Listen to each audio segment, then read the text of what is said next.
Hello everyone and welcome on the new Coach Academy Lab Guide. I'm Corentin Guinez, driver for Simmercy, and today we are around Zandvoort for the week 10 of the Sports Car Challenge by Falcon Tire. As you can see, we are using the BMW M4 GT4 EVO. So yeah, as usual, at first I'm gonna go with the hot lap, going with a few details at first, and then we're gonna go deeper into the details with the guide. So yep, let's get started.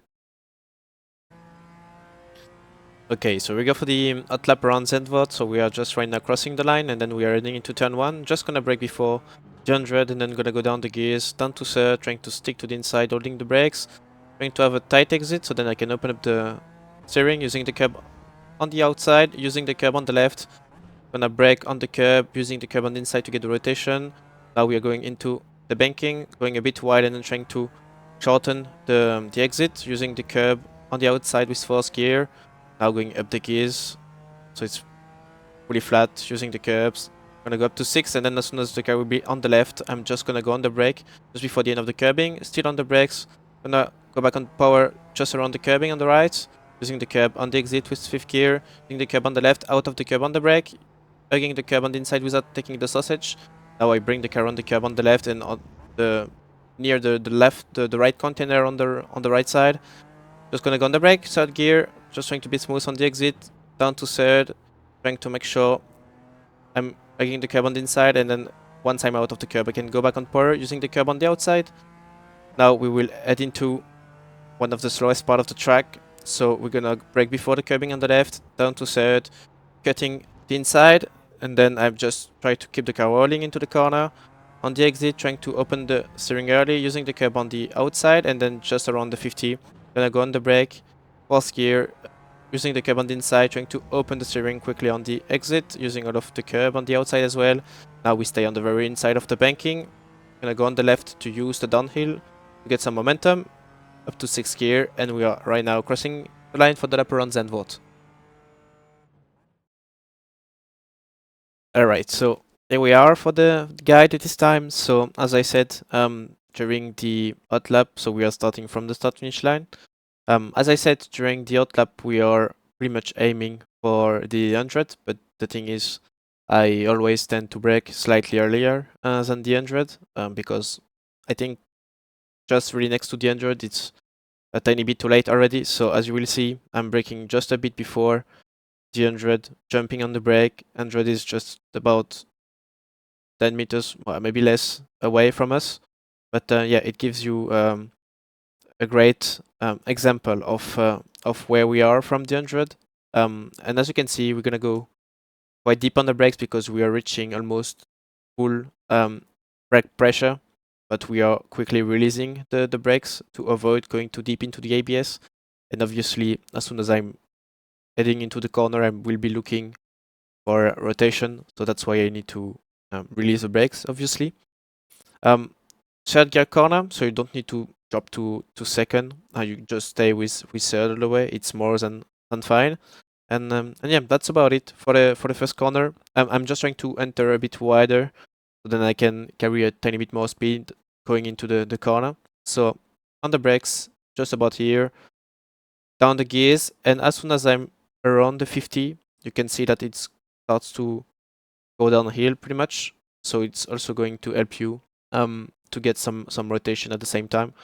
So just around the 50, I'm just gonna start to turn to the right, releasing the brakes to get the rotation. Down to 3rd, as you can see, I'm a bit wide on the way in, but then this means I can take a sort of late apex. So from there, once I'm on the apex, I can just open the steering and optimize the traction. So that's quite important because we know the M4 is not the best sometimes about traction. So this is quite helpful to have a great exit out of T1.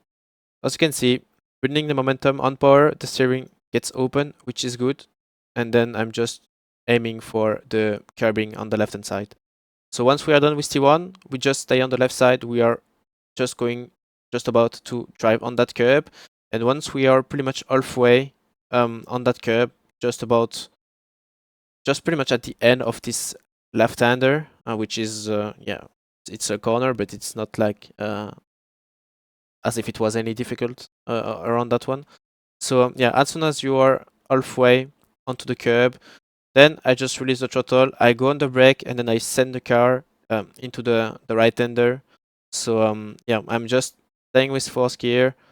I try to make sure I can bring the car onto the curb on the right, because this is going to give you some rotation. If you miss the curb, and also I think I'm taking a bit more than the curb, the thing is that it's not going to give you as much rotation, and then you will end up going a bit too wide on the entry of the banking, which is not ideal. So yeah, I just prefer to take a bit of curbing, so then I can just stay tighter on the way out, and then I can carry a better line going through the banking. So staying with fourth gear, then I just stay smooth on power to make sure I'm not carrying too much speed on the way out.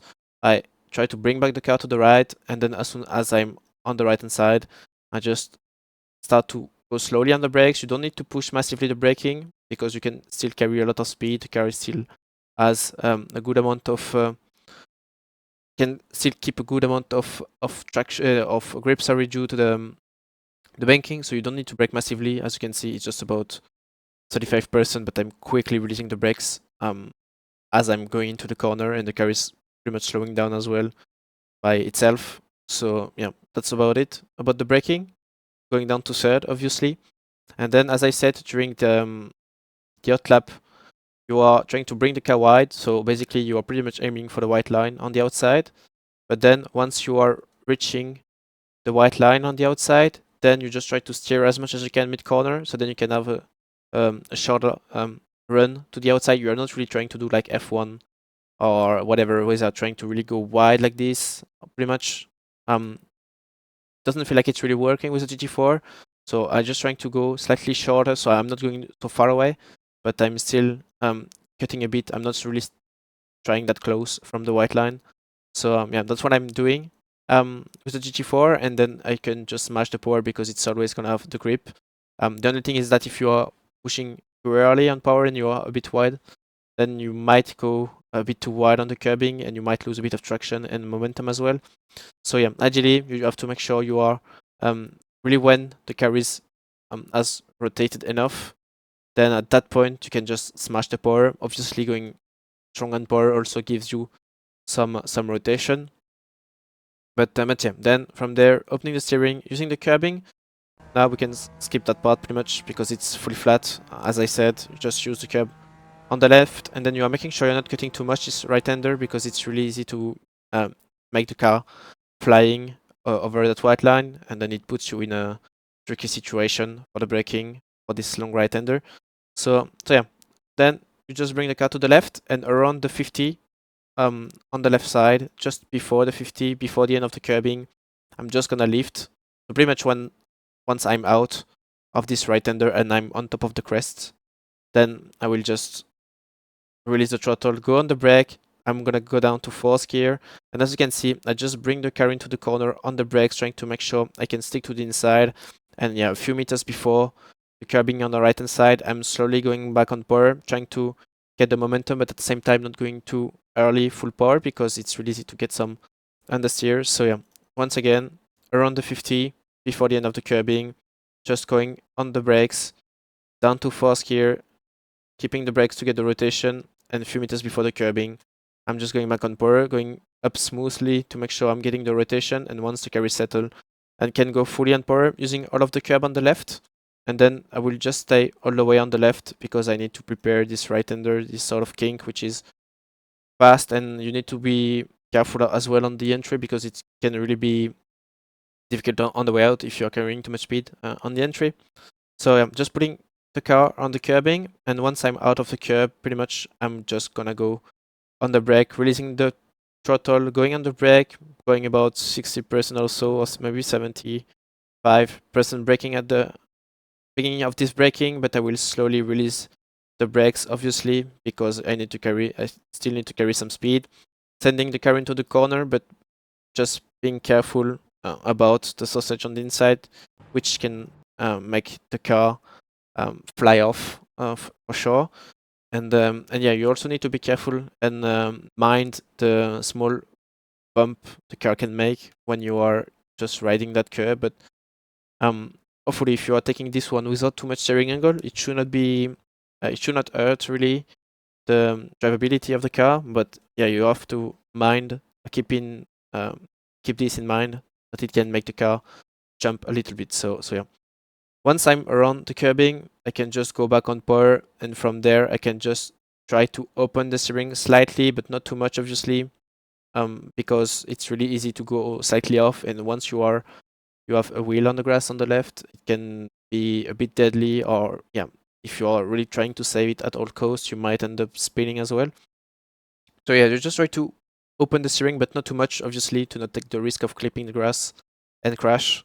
So yeah, once I'm on the curb, pretty much when I'm next to the grass right here, I'm just gonna go slowly on the brake. And yeah, as I said during the hot lap, obviously you cannot see it, but if I'm putting another camera angle, yeah, you can see it. I was speaking about the red containers on the right hand side, and that's pretty much what I'm looking at when I'm driving, as a reference, because this is the most obvious thing, um, which is on the side of where the corner is going, even though it's really far away from the actual um, apex. But with the if you have the chance of having triple screen, you can see, because it's red, so it's really easy to see. You can see those red containers on the screen. So I'm pretty much trying to make sure once I'm near those two things, I just go on the brakes, because on the left don't really have much references, apart from the 50, which is just behind this. You can see the 50. So yeah, it's not too far away, and I always prefer to have my eyes going into the direction of the corner, obviously. So just braking around those containers on the right hand side, just going on the brake, and then I just try to make sure I'm not braking too much, obviously, to not get into the ABS. From there, I'm just holding the brakes until I'm reaching the curbing, and the idea out of this one, with third gear, is to make sure I can have a sort of tight exit. So I need to make sure I'm not pushing too much on the way out, because if I'm pushing too much or more, it means I need to open more the steering and go wider on the left. So I'm just trying to not push too much, then I can still keep the same angle on the steering, and at the same time I can stay a bit more to the inside, so I just shorten the distance as well. So yeah, then as you can see, I'm not really trying to go for the curbing on the left. Now I need to bring the car to the right.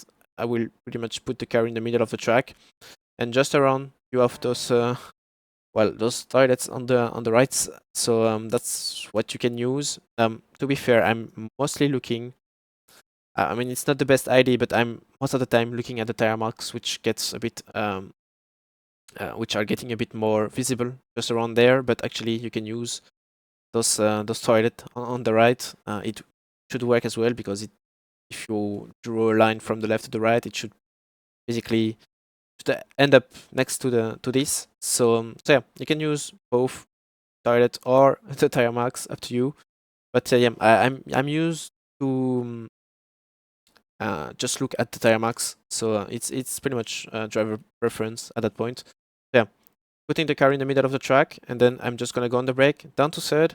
I'm staying with third, and yeah, pretty much the same as what we've done at T1. I'm just trying to take a late apex, climbing a bit over the curbing. So I need to lift a bit to make sure I'm not losing traction. And once I'm out of the curbing, then I will slowly build up the throttle, opening the steering with third, and then I'm just gonna use the curbing on the right hand side. Now we are heading into this pretty much just, I guess it's the slowest part of the track.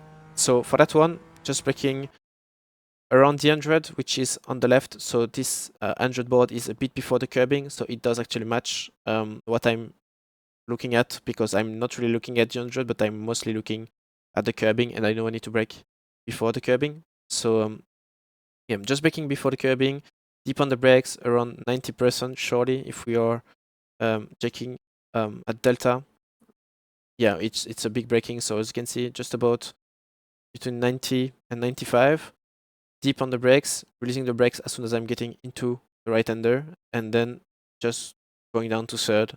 And as I said during the hot lap, I go deep on the brakes at first, I go down to third, I cut the right hander. So as you can see, I think I'm putting off the car between each side of the sausage curb. So that's pretty much looks like it. And from there, I'm just putting a tiny amount of power to bring the car into the left. But as soon as I'm into the left, then as you can see, I'm just lifting, just using a bit of braking to keep the car to the inside, and then I'm going back on power, trying to make sure I can stay tight on the way out, so then I can open quickly the steering and optimize the traction. As you can see, you don't really see much TC on the way out with the yellow lights, which seems to be good. So yeah, that's about it for this one. Now we have 2 corners left, including the banking, which is not quite a corner in my opinion. But yeah, then you bring the car to the left, you just brake around the 50, just on the brakes now with 4th gear, and yeah, then the idea is to keep as much speed as you can, but without carrying too much, obviously, because on the exit it can get a bit understeery and you can lose also a bit of grip. So yeah, you need to make sure you're not braking too late. So around the 50 it's quite good. I'm just putting 5th, I believe, and then I will just go down to 4th as soon as I'm hitting the brakes. So as you can see on the brakes, so just around the 50, I'm going on the brakes, now releasing the brakes to get the rotation, climbing the curb on the right, and as soon as I'm off the curb, I should be able to push on power. Taking the curb obviously gives you a bit of rotation, but you have to also keep in mind that going on power while being on the curb can be a bit tricky, so it's up to you to manage the power while you are on the curb. And then once I'm off the curb, I can push the car as the best you can. Basically, you can almost push full power, and then you're just about to use all of the curbing on the left. Just make sure you're not clipping the gravel, sorry, on the left, because it can make you lose sometimes, obviously, sometime. And then just go on the inside of the banking. From there, you don't really have much to do apart from going up the keys. We're gonna go up before the start finish line, and we are right now crossing the line, and it was the guide around Zandvoort. Alrighty everyone, so we're done for today. That was the week 10 lap guide of the Sports Car Challenge by Falcon Tire, together with the Zandvoort circuit and the M4 GT4 EVO. Don't forget to like and subscribe to the Coach Dev Academy channel and join the Discord server if you have any questions about all the work we are making, and I see you next week for the next lap guide of the season. Next time, bye bye.